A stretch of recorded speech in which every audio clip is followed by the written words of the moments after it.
All right, number one, two construction cranes are used to lift identical 1,200 kilogram loads of bricks, right, at the same vertical distance. And so my mass is 1,200 kg, and my distance is the same. So I'm just going to write distance the same.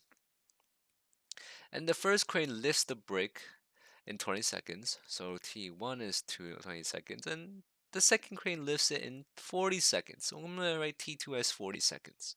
Compared to the power developed by the first crane, the power developed by the second crane is what?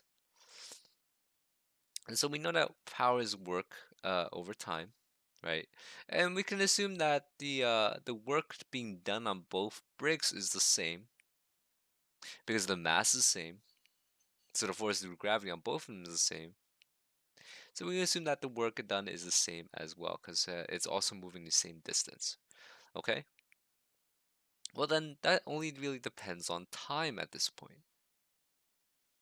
Well, if we have a larger time on the bottom, what happens to our power? And if you can't think about it in terms of the concept, maybe try putting in numbers. So let's take a look at power one, right? And let's say my work done is 10 joules, right? So let's put 10 on the top, and let's say actually let's just do 40 joules for simplicity's sake. So 40 joules of work divided by 20 seconds of time is going to give you a power of around 2 watts. And that's how you measure watts. That's how you measure power. And so let's say power 2 is 40 divided by 40, because again, our work is 40 joules, our time is 40. And so we get a power done of 1 watt. So compared to the power developed by the first crane, right? This is my first power. The second crane does the power developed by the second crane is half as great. Power developed by the second crane is half as great because you're taking a longer time, right? The longer time, the power is going to be less. Takes less power.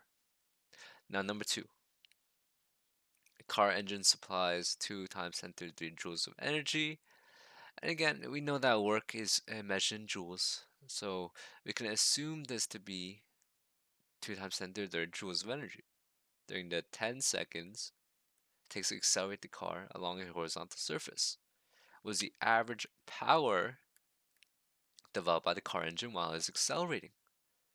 Well, we know the formula for power is work over T, so my work is 2 times 10^3 divided by 10, right? And I'm gonna get, let's see, just 2 times 10^2 watts.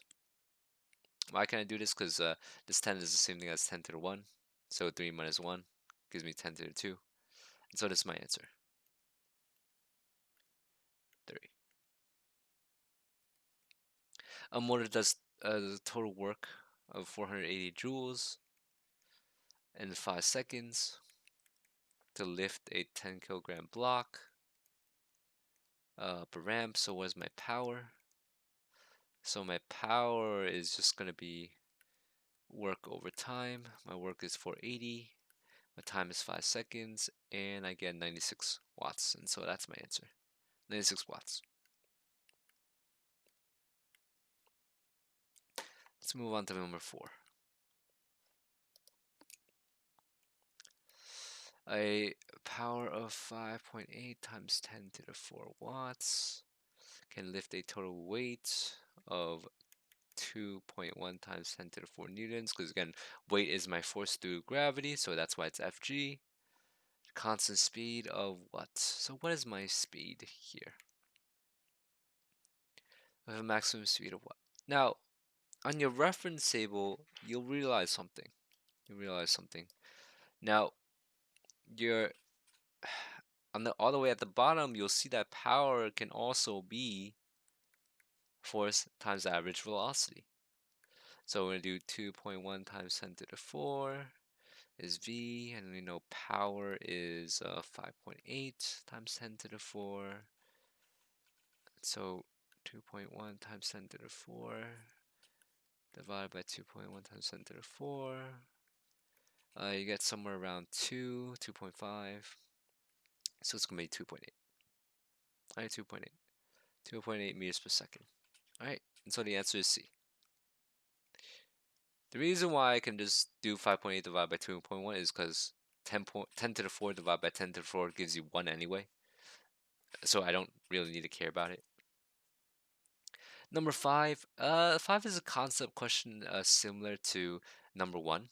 So if you know that power is force times velocity, because again, the elevator B weighs twice as much as elevator A.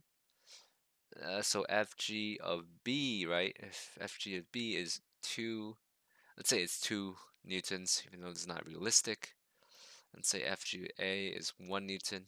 So again, maybe easier to put in numbers. And you're moving at a constant speed, same speed, so V is the same. So the only thing that's different is your force.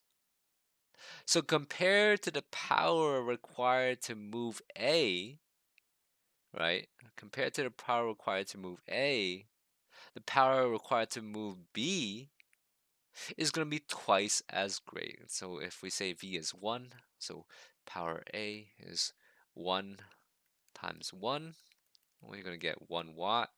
And power B, well, force through gravity is 2, so 2 times 1, because our velocity is the same. It's going to give you 2 watts. So power is twice as great. Power twice as great. 6. A 70 kilogram cyclist, 7 kg, develops 210 watts of power, constant velocity 7 meters per second. The average force is what average force exerted to eastward? So what's my force? So we know that power is a force V bar. Power is 210. Force is what? V is 7. Divided by 7. 30 newtons force. Alright, and so the answer is 30 newtons, which is choice B.